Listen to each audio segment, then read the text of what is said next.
It was just another quiet evening at home until the phone call came and turned our world upside down. Marcus and I were sitting at the dinner table, enjoying the salmon and roasted potatoes I'd made, when his cell phone started buzzing. He glanced at the screen and froze. "Who is it?" I asked. "It's Selena," he said grimly. Selena, his 19-year-old daughter from his disastrous first marriage who he hadn't spoken to in years. My heart sank. Nothing good could come of this. Marcus answered the call and I studied his face as he listened, his eyes narrowing in concern. After a few terse words, he hung up and let out a long sigh. "What did she want?" I asked, bracing myself. "She's coming to live with us. Her roommate kicked her out, so she's driving here tomorrow." I dropped my fork, my appetite vanishing. "Here? For how long?" She didn't say, but it sounded like she plans to stay indefinitely. I felt the panic rising in my chest. We'd worked so hard to build a good life, a stable home. Marcus and I both came from broken families, rife with lies and betrayals. It had taken years of therapy and trust building to heal those wounds. The last thing we needed was a destructive, entitled 19-year-old tearing open those scars again.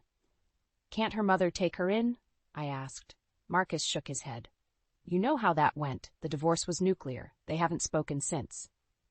Before I could object further, we heard the front door open. Our 16-year-old son Eli walked in, home from basketball practice. He joined us at the table, his wavy brown hair damp with sweat. "Hey, Mom, Dad, what's going on?" he asked, detecting the tension immediately. He was an exceptionally perceptive kid. Marcus gave him a tired smile. "We just got a call from your sister Selena. She's going to be staying with us for a while."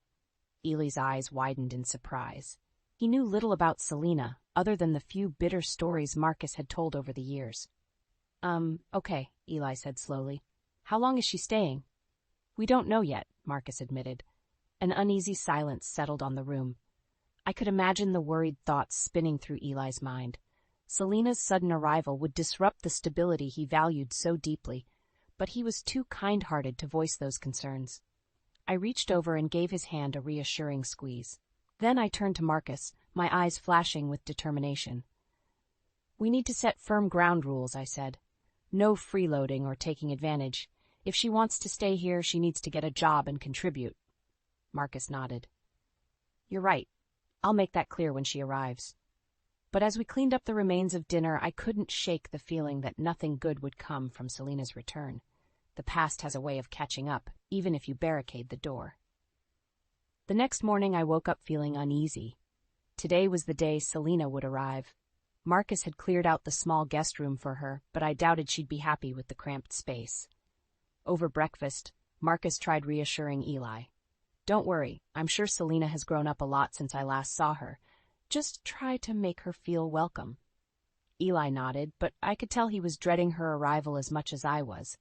Around noon, we heard a car pull up outside. "That must be her," Marcus said. My heart pounded as we went to the front door. A blonde girl stepped out of a beat-up hatchback jammed with clothes and boxes. She looked nothing like the sullen, scrawny 13-year-old I remembered from the divorce hearings years ago. She'd grown tall and pretty, wearing stylish clothes and expertly applied makeup. But her bright smile didn't reach her eyes. Marcus hugged her awkwardly. "Welcome home, Selena." "Thanks, Daddy," she said sweetly, though she'd made no effort to contact him since the divorce. "It's so good to see you again." Over the next hour, Selena carried in her boxes and bags, piling them in the small guest room despite the lack of space. She rejected Marcus's offers to help, barking at him not to touch her things. So much for her growing up, I thought. At dinner, Selena dominated the conversation, chatting about herself and sprinkling in subtle insults toward me. "I can't believe you're still working as a nurse, Lena. Wouldn't you rather do something more interesting?" I bit my tongue. Nursing was my passion, but Selena clearly looked down on it. When Eli talked about applying for college scholarships, Selena laughed sharply. "Good luck getting enough money to attend a decent school." Eli's face burned. I knew how hard he'd worked for those scholarships, maintaining straight A's while excelling at sports. After dinner, I pulled Marcus aside. "We need to set ground rules for Selena," I urged. "No more of this entitled behavior." He sighed. "You're right, I'll talk to her." But over the next few days, nothing changed. Selena continued acting rudely, while doing nothing to get a job or help around the house. My patience wore dangerously thin.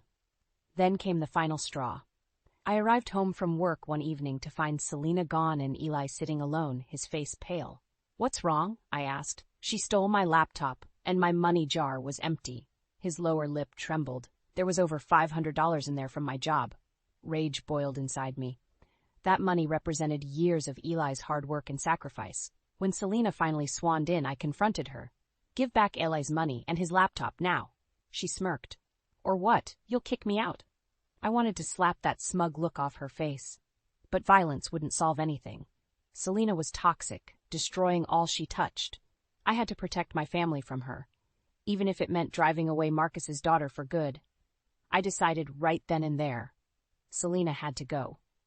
Her toxic behavior was destroying our family, and I refused to let that continue. When Marcus came home, I told him what Selena had done. She stole from her own brother after we opened our home to her. "I want her out, Marcus. Today." He looked pained. "I know Selena's behavior is unacceptable, but she's still my daughter. If we kick her out now, she'll have nowhere to go." "So we just let her keep stealing from us?" I cried. "She's manipulating you. Can't you see that?" "Give me a little more time to work things out with her," Marcus pleaded. "With some boundaries, I think Selena can change." I shook my head in frustration. Marcus's parental guilt was blinding him to Selena's true nature. But I had to pick my battles carefully to avoid damaging my marriage. "1 week," I said. "If her behavior doesn't improve drastically in 1 week, she has to leave." Marcus agreed reluctantly. I only hoped we could limit the damage Selena inflicted before then. But over the next few days, things only got worse. Selena stayed out partying all night, then slept past noon. She helped herself to my jewelry, claimed they were just loans. When I demanded she get a job, she scoffed. "Why work when Daddy lets me stay here for free?" One night, I came home to find her smoking on the couch. When I yelled at her to take it outside, she blew smoke in my face. "You're not my mother. Don't tell me what to do." I felt sick, realizing the extent of Selena's manipulation. She knew exactly how to provoke me while acting sweetly innocent around Marcus. The final straw came when I received a call from my credit card company, asking about a suspicious purchase. Over $2,000 at a luxury clothing store in LA. It didn't take a genius to realize Selena had stolen my card. She'd racked up more debt in a week than Eli and I spent on food in a month. When Marcus came home, I confronted him, shaking with rage. "Your daughter is destroying us. I want her out of this house tonight." Marcus's face was haggard. "You're right." I wanted to believe Selena could change, but clearly she's out of control. "It's me or her, Marcus," I said quietly. "Choose carefully." He pulled me into a hug. "You and Eli will always come first. I just pray we can get through this without tearing our family apart." We sat down with Selena, and Marcus told her she had to move out immediately. She flew into a rage, hurling insults and accusations. I stayed silent, letting Marcus handle his deranged daughter. When Selena stomped off to pack her things, Marcus put his head in his hands. "I'm so sorry I brought this madness into our home," he said. "You and Eli mean everything to me. However long it takes, I promise we'll recover from Selena's poison." I squeezed his hand, drawing strength from his words. With unity, we would survive this trial. Selena's twisted schemes could not break our family. The weeks after kicking out Selena were tense. Marcus tried calling her several times, but she refused to speak with him. I knew he was torn up with guilt, blaming himself for how she'd turned out. I tried reassuring him we'd done the right thing. Selena was like a tornado, destroying all in her path. We changed the locks and canceled my stolen credit card. The bank's fraud department was understanding, agreeing to waive the bogus charges. Slowly, our lives regained a sense of normalcy. Then the letter came, shattering that fragile peace all over again. It was from a bank I'd never heard of, thanking me for opening a new credit account. My breath caught in my throat as I read the attached paperwork. Someone had applied for a personal loan in my name, forging my signature on the forms. $15,000 already deposited into an unknown account.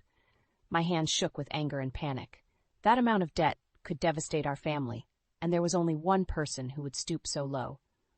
When Marcus came home, I thrust the letter at him. "Your daughter is trying to destroy us. We need to call the police." His eyes widened in shock as he read the letter.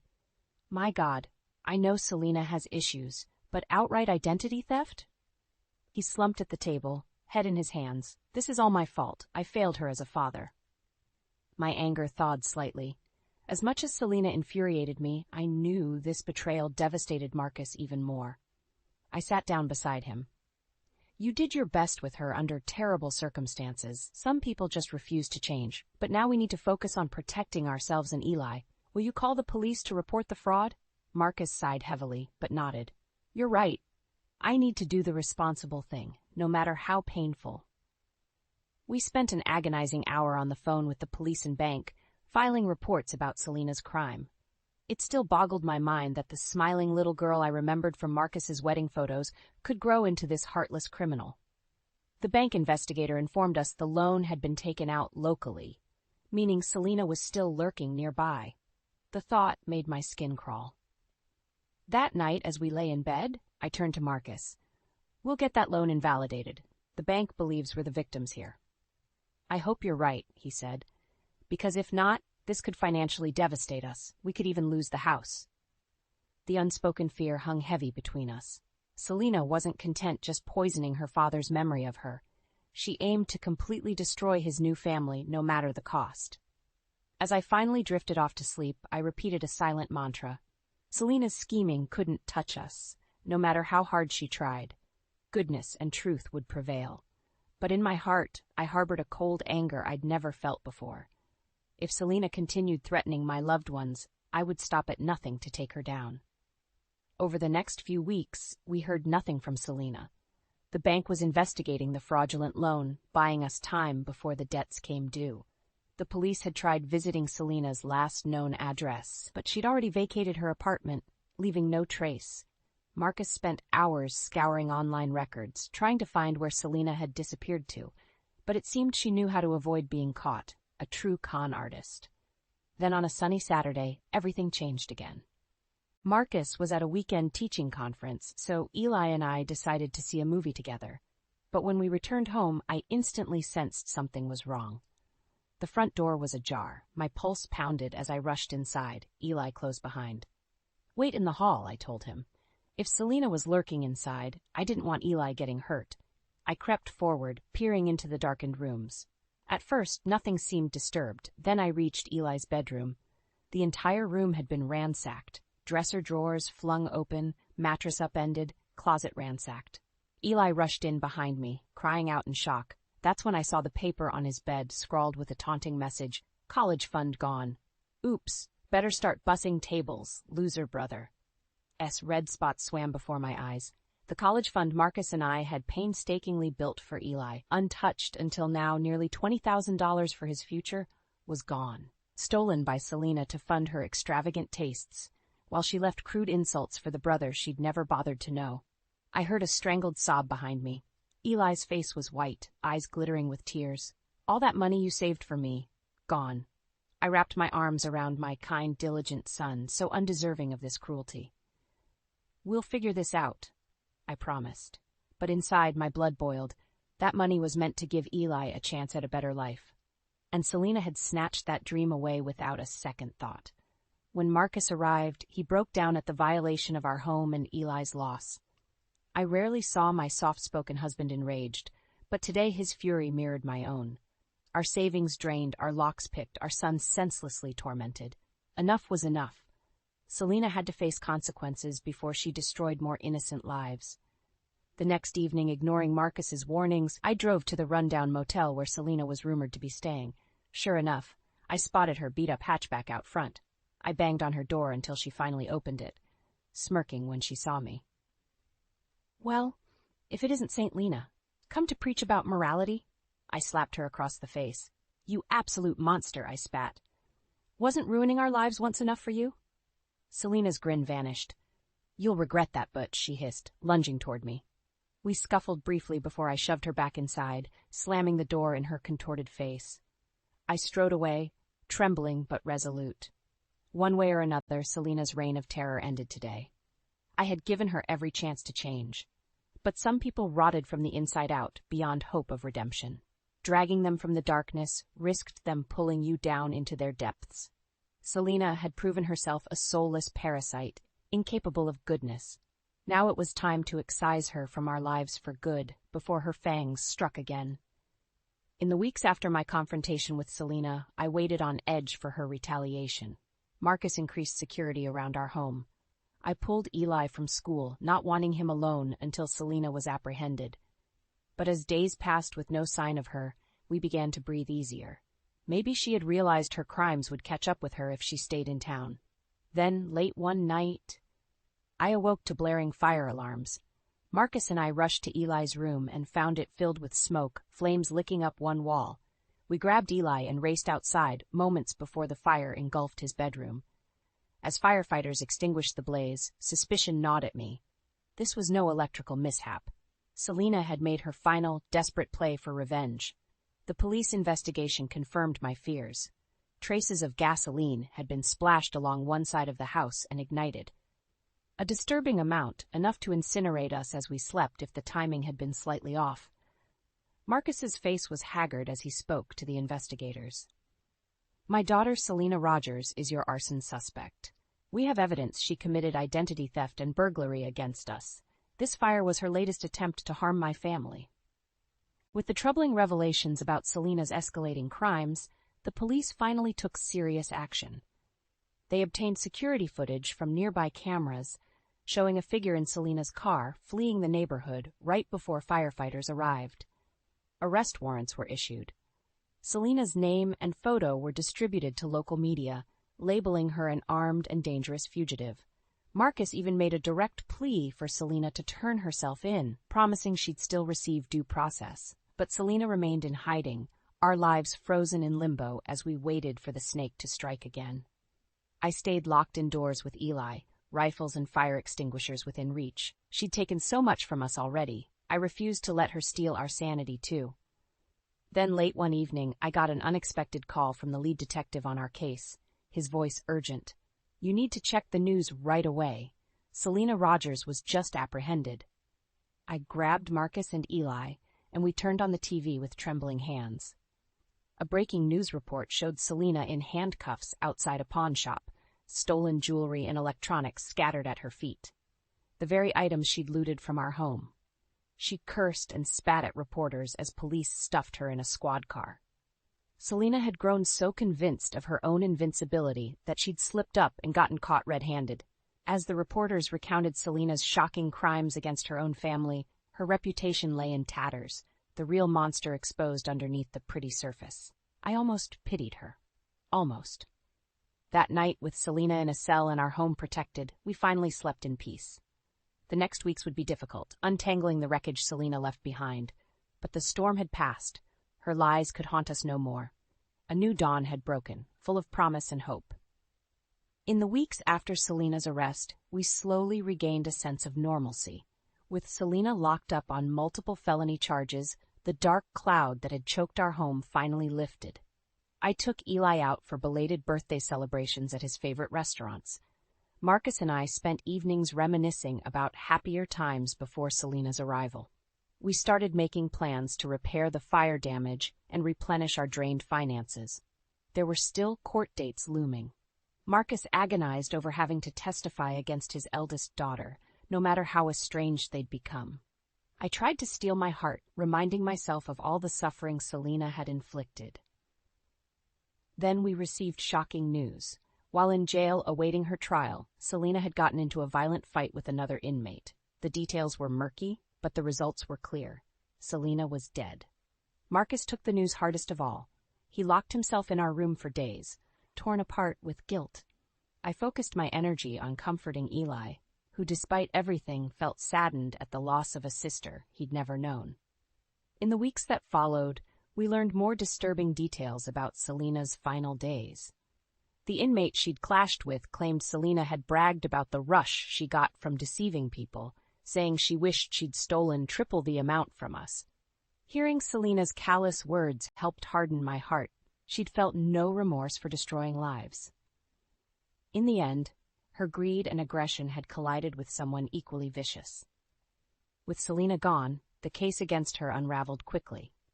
The bank rescinded her bogus loan applications, removing that crushing debt burden. the police helped retrieve some of our stolen funds from her apartment and storage unit. At the same time, sympathies poured in from our community, people horrified at Selena's behavior once her crimes became public. Many had known Marcus and I as a loving couple and parents for over a decade. They rallied around us, raising money to help Eli pay his college tuition. Their generosity stunned me. After writhing in Selena's web of isolation and deceit, the support of true friends felt like waking up from a nightmare. I saw it dawn on Marcus, too. We were not alone. Good people could conquer evil together. On the anniversary of Selena's death, we visited her grave for the first and only time. Marcus knelt by the modest stone and whispered a prayer. I stood back with Eli, giving them space. She wasn't born bad, Eli said quietly. Do you think if she'd made different choices, she could have been happy? I hugged my wise son close. I think we all forge our own path. Selena chose destruction, but life marches on. Now we walk in the light again.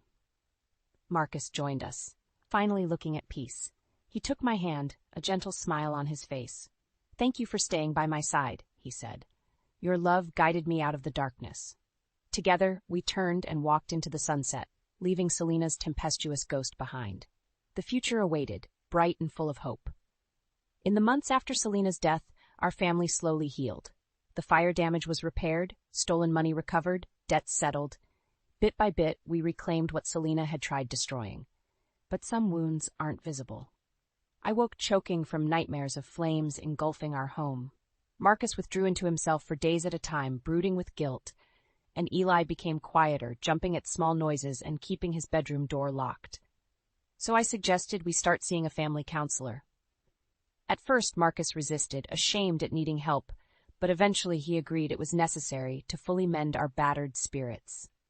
Our sessions proved intensely cathartic. We spoke of betrayal, violation, anger. The counselor taught us coping techniques for anxiety and PTSD.